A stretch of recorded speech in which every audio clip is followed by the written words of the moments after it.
यहां सद्गुरु ध्यान के फायदों पर एक प्रश्न का उत्तर देते हुए समझा रहे हैं कि क्यों शारीरिक और मनोवैज्ञानिक लाभ मुख्य बात नहीं है। वे तो केवल वास्तविक लाभ के साइड इफेक्ट्स हैं। जो वास्तविक लाभ है वह धीरे धीरे विकसित होता है। प्रश्न: सद्गुरु, ध्यान के प्रति पूर्ण रूप से प्रतिबद्ध कर लिया है तो उस व्यक्ति को कैसे पता चलेगा कि कब चीजें सही दिशा में जा रही है? क्या ये शारीरिक या मानसिक स्तर पर व्यक्त होता है? सद्गुरु कहते हैं, शारीरिक बदलाव शायद हमेशा ज्यादा स्पष्ट रूप में दिखता है। ध्यान से कई शारीरिक और मानसिक बदलाव आते हैं तथा दूसरे कई अन्य बदलाव आते जो शारीरिक और मानसिक अभिव्यक्तियों से परे है। इन सब बातों पर प्रश्न उठाए जा सकते हैं, पर किसके द्वारा? उन्हीं लोगों के द्वारा जो सिर्फ शारीरिक और मानसिक स्तर की बातें ही समझते हैं। वे लोग जो मशीनों पर ज्यादा विश्वास रखते हैं, जो ये सोचते हैं कि मशीनों को बनाने वाले मनुष्यों की तुलना में मशीनें ज्यादा भरोसेमंद हैं। उस तरह के लोग हमेशा ऐसे सवाल उठाते रहते हैं। कई वर्षों पहले की एक बात मैं आपको बताना चाहूंगा। मैं एक जगह गया था जहां योग और योगियों पर सभी प्रकार के प्रयोग किए जा रहे थे। उन्हें लगा कि प्रयोग करने के लिए मैं एक अच्छा साधन था। किसी ऐसे जानवर जैसा जिस पर आमतौर पर प्रयोग किए जाते हैं। सामान्य रूप से मैं अपने आप को ऐसी बेहूदगियों में नहीं फंसने देता, पर उस समय मुझे उनके लिए कुछ करना था, इसलिए मैं तैयार हो गया। उन्होंने मुझे बताया कि वे मेरे दिमाग में गामा तरंगों पर परीक्षण करना चाहते हैं। मुझे मालूम भी नहीं था कि मेरे दिमाग में ऐसी तरंगे भी थी। मेरे शरीर के अलग अलग भागों पर, खास तौर पर सिर के भाग में 14 इलेक्ट्रोड्स लगाए और फिर मुझे बोला, अब आप ध्यान कीजिए। मैंने कहा, मैं कोई ध्यान नहीं जानता। वे बोले, नहीं नहीं, आप तो हर किसी को ध्यान सिखाते हैं। मैंने जवाब दिया, मैं लोगों को ध्यान सिखाता हूं क्योंकि वे एक स्थान पर स्थिर नहीं बैठ पाते, तो उन्हें बैठाए रखने के लिए मुझे उनको कुछ सिखाना पड़ता है। तो वे बोले, ठीक है, तो बताइए आप क्या कर सकते हैं? मैंने कहा, अगर आप कहे तो मैं बस स्थिर बैठा रहूंगा। तब उन्होंने कहा, ठीक है, वैसा ही कीजिए। तो मैं बैठ गया। लगभग 15 से 20 मिनट बाद मुझे ऐसा लगा जैसे कोई मेरे घुटनों पर धातु की किसी चीज से मार रहा था। फिर उन्होंने मेरी कोहनियों और टखनों पर मारना शुरू किया। सभी ऐसी जगहों पर जहां सबसे ज्यादा दर्द होता है। मैं नहीं जानता था कि उन्हें मेरे जोड़ों में क्या रुचि थी। यह लगातार होता रहा और फिर उन्होंने मेरी पीठ पर मारना शुरू किया।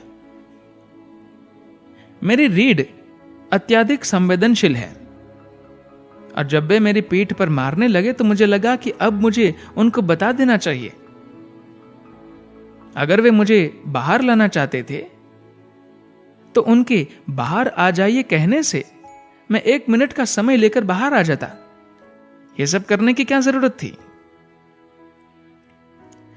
जब मैंने आंखें खोली तो वे सब मेरी ओर अजीब नजरों से देख रहे थे। क्या मैंने कुछ गलत किया? मैंने पूछा। वे बोले, नहीं, पर हमारी मशीन के अनुसार तो आप मर चुके हैं। मैंने कहा, अच्छा, यह तो बहुत जबरदस्त निदान है। फिर उन्होंने एक दूसरे से विचार विमर्श किया और कहा, या तो आप मर चुके हैं या आपका दिमाग मर चुका है। मैं बोला, यह आपका दूसरा निदान बहुत अपमानजनक है। मैं पहली बात स्वीकार कर लूंगा, आपको जो कहना हो कहिए, लेकिन मैं जिंदा हूं, इसलिए आपके कहने से फर्क नहीं पड़ेगा। पर दिमागी रूप से मृत होने का प्रमाण पत्र कोई अच्छी बात नहीं है। शारीरिक रूप से और मानसिक रूप से आपकी ये बढ़ी हुई योग्यता लोगों की भीड़ में भी आपको अलग खड़ा कर देगी, अगर आप क्रियाएं पर्याप्त रूप से करें। अगर आप अपने जीवन को इस तरह की टूटी फूटी जानकारी और आधे अधूरे ज्ञान के आधार पर देखेंगे तो निश्चित रूप से आप गलत परिणाम निकालेंगे। लेकिन फिर भी ये महत्वपूर्ण है, क्योंकि दुनिया आजकल ऐसे ही चलती है। चूंकि मैं अपने आप पर ऐसे परीक्षण फिर से नहीं कराना चाहता था, तो मैंने अपने कुछ साधकों से उनके दिमाग का परीक्षण कराने को कहा। देश के एक प्रसिद्ध संस्थान में परीक्षण किए गए और उन परीक्षकों को क्या पता चला, ये कि इन साधकों के दाएं और बाएं दिमाग के बीच एक अद्भुत समन्वय, एक तालमेल है। उन परीक्षकों ने कहा, हमने आज तक कभी ऐसा नहीं देखा था, और ये उन साधकों की स्थिति थी जिन्होंने ये क्रिया बस 3 महीने या उससे थोड़े ही ज्यादा समय तक की थी। जीवन के संदर्भ में इसका अर्थ ये होता है कि अपने 5 ज्ञानेंद्रियों से आपको जो भी जानकारी मिलती है वो सामान्य रूप से बाएं दिमाग में होती है। जो भी जानकारी आपके शरीर के बाकी भागों से मिलती है, जो तार्किक नहीं होती, जो छोटे छोटे टुकड़ों में नहीं होती, बट जिसमें एक रूपता होती है और जो आपके जीवन के लिए अत्यंत आवश्यक होती है, वो आपके दाएं दिमाग में होती है। जो तार्किक काम नहीं करता, आप शायद इसके प्रति जागरूक न हो, पर आप हमेशा इन सूचनाओं का उपयोग करते रहते हैं, वरना आप यहां हो ही नहीं सकते। जब तक आपके बाएं और दाएं दिमाग के बीच सक्रिय तालमेल नहीं होता, तब तक आप ये सूचनाएं होशपूर्वक प्राप्त नहीं कर सकते। जागरूकता के साथ अपने अंदर जीवन के उस भाग तक पहुंच पाना, उस जानकारी और ज्ञान तक सचेत होकर पहुंचने से आप ऐसी ऊंचाई को छू सकते हैं जिसकी आपने कल्पना भी नहीं की है। अब तक आप अपने जीवन में जो काम बहुत मेहनत से कर पा रहे थे, वो अब बस ऐसे ही कर सकेंगे। कितने ही लोगों के लिए उनके जीवन में ध्यान का प्रभाव उनके कार्य में तथा उनके जीवन जीने के ढंग में दिखता है। मैं कहूंगा कि आप अगर एक खास तरह की गतिविधि करते हैं, जैसे कि आजकल के सॉफ्टवेयर इंजीनियर जो काम 30 दिन में करते हैं, क्रिया शुरू करने के 6 महीनों के अंदर वे उसी काम को एकदम सहजता से, बिना कोई खास प्रयत्न किए, बहुत ही कम समय में कर सकेंगे। हाँ, अगर वे अपने काम को कॉन्ट्रैक्ट के हिसाब से खींचना चाहते हैं तो यह उनका मामला है, उससे मुझे कुछ लेना देना नहीं है। दुनिया में काम करने की आपकी योग्यता जबरदस्त रूप से बेहतर हो जाती है, लगभग सुपर मानव जैसी हो जाती हैं।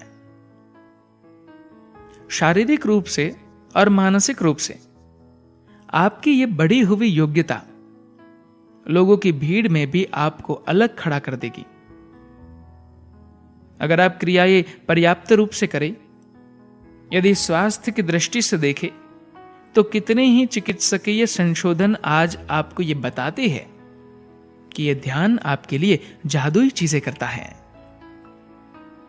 शारीरिक लाभ, स्वास्थ्य संबंधी लाभ, मानसिक क्षमताएं बढ़ना, जीवन को सुगमता से चला पाना आदि, ये सभी मुख्य लाभ नहीं है। जो असली चीज है वो धीरे धीरे विकसित होती है। उसे आप तभी जानेंगे जब वो खिल जाएगी। तब तक आपको लगेगा कि कुछ भी नहीं हो रहा। यह ऐसा है जैसे कि आपने अपने घर में फूलों का एक पौधा लगाया है।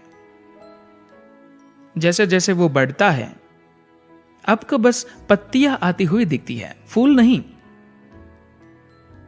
आपका पड़ोसी आपसे कहता है ये बेकार है, आप कह रहे थे कि इसमें फूल आएंगे, पर इसमें तो सिर्फ पत्तियां आ रही हैं। बेहतर होगा कि इसे काट डालो और जलाने के काम में ले लो। आपने कहा, हो सकता है कल सुबह कुछ हो जाए। फिर अगली सुबह कुछ नहीं होता। आप और प्रतीक्षा करते हैं। अगले दिन, फिर एक और दिन, धीरे धीरे पूरा साल निकल जाता है, और कई साल। अगर आपको यह पता न होता कि इस पेड़ में फूल आने में कितना समय लगेगा, तो आपने इसे अब तक सैकड़ों बार कटवा दिया होता। लेकिन अगर आप इसका पोषण करते रहें, तो एक दिन जब इसमें फूल लगेंगे, तब ये अपनी पूरी बहार में होगा। तभी आप समझेंगे कि इस पेड़ में पत्तियां महत्व की नहीं थी, इसकी छाया का भी कोई खास महत्व नहीं था, इसका ऑक्सीजन देना भी उतनी महत्व की बात न थी। असली चीज थी ये फूल। आखिरकार इसमें फूल आ गए और ये अतुलनीय रूप से सुंदर हो गया। धन्यवाद।